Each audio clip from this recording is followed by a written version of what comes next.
Hi, my name is Gila Hoch, and I'm the director of the Dr. Beth Samuel's Summer High School Program for Girls. This week's Parsha is Parashat Va'eira. And this week's Parsha kind of jumps us back into the middle of the story that we started last week, where Moshe first encounters God, and God gives Moshe his mission to go take the Jewish people out of Mitzrayim.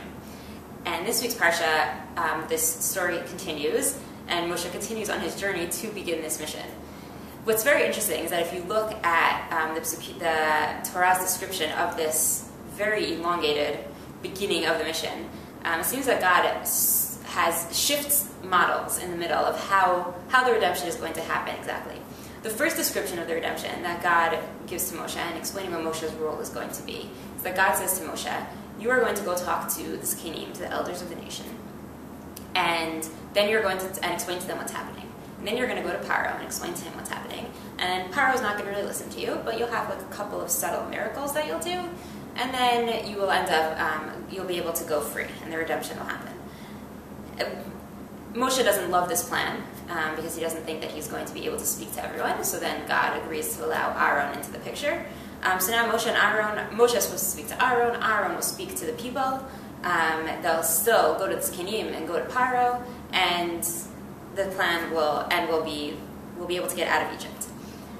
However, while Moshe and Aaron enact this plan almost exactly the way God said, they miss one crucial element. And instead of going to these Kenim, to the elders, they actually speak to the entire nation. What Moshe and Aaron don't seem to understand is that a leader cannot just jump in, speak to a mass of thousands and thousands and thousands of people, and say to them, God's here, we're going to leave Egypt. That's not going to work. You need to build up your stamina as a leader, you need to build clout, you need to have a reason for people to have faith in you for a longer period of time, especially for such a complex process. And Moshe and Aaron don't seem to understand that they can't just come and state this to the entire nation. And in fact, while the nation believes them at first, as soon as then Moshe and Aaron go and speak to the nation believes them, and are very excited that God has finally heard their cries. Then Moshe and Aaron go to Paro, and Paro looks at them and he says to them, "Ve'omer lehem melech Mitzrayim, lama Moshe v'Aaron tafriu et ha'am ma'asav." Right? Paro doesn't say, "I don't believe in this God." Paro doesn't even relate to what Moshe and Aaron are saying. Paro's upset that Moshe and Aaron went to the nation and riled up the entire nation, and all of his slaves are now not working because they think that they're about to be redeemed. L'chu sivlotechem. Right? Paro says, go away, I need to go make their work much harder now because the nation is acting up because they think they're about to be redeemed. I need to make their work harder to calm them down again. So the reason this plan fails is not because the nation didn't believe, but because Paro is not even able to listen to Moshe and Aaron because they didn't go about the plan the way God said.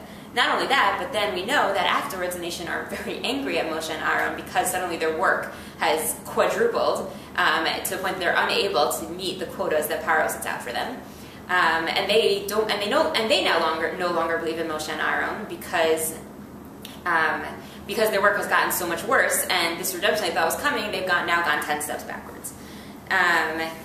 So this model fails, and God recognizes that this model did not work because Moshe and Aaron tried to go too quickly, and tried to jump right into the middle, and didn't take the steps that God had laid out for them.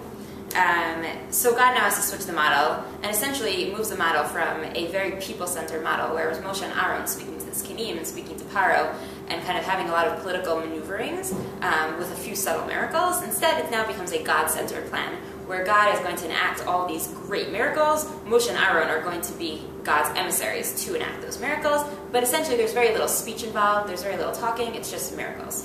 Not only that, God seems to not even want Aaron on the plan anymore. God then lays out again, at the beginning of, I believe, Parak Vav, at the beginning of this week's Parsha, God lays out a very similar speech to what we see at the beginning of the Sneh scene as well, because God is now re-explaining a new plan to Moshe and says the same, many similar languages between this speech right now and the first speech at the Sneh. And Aaron's not in this plan at all. Moshe is also not supposed to go speak to the nation at all. Even the Zikanim, even the elders are not involved anymore. Moshe does not quite understand and immediately goes to tell the nation what he just heard. And they do not believe him, not surprisingly at all. And God completely ignores what Moshe has done and says, no, this is not what we're doing now. We're going to talk to Paro. Moshe, you need to go talk to Paro. Moshe does not like this idea. and he insists on having Aaron join him. So God agrees to include Aaron, even though, again, as a God-centered plan, this was not the idea, but God agrees to involve Aaron. And so Moshe and Aaron go and speak to Paro. Another additional element that comes up here now also that's much more about God than about people is that the idea of making Paro's heart hardened does not appear until now. That was not part of the first plan. We knew Paro wasn't going to listen, but it was a natural reaction to not listen. Now it's God stepping in and miraculously making it so that Paro's heart is hardened, and there's no way Paro is going to listen. It takes a couple of trial and error, a couple of attempts before Moshe really believes this plan can work and really understands that his role is no longer as a politician, no longer as a representative to the nation, but rather an emissary for God's miracles. And so first Moshe and Aaron go to Paro, and all they do is they make the staff turn into a snake. They don't say anything, and that works. Next, Moshe and Aaron are commanded to go to Paro and turn the river into blood, as well as explain to Paro what's happening. Moshe, however, only has Aaron enact the miracle of turning the river into blood and does not say anything to Paro in that interaction.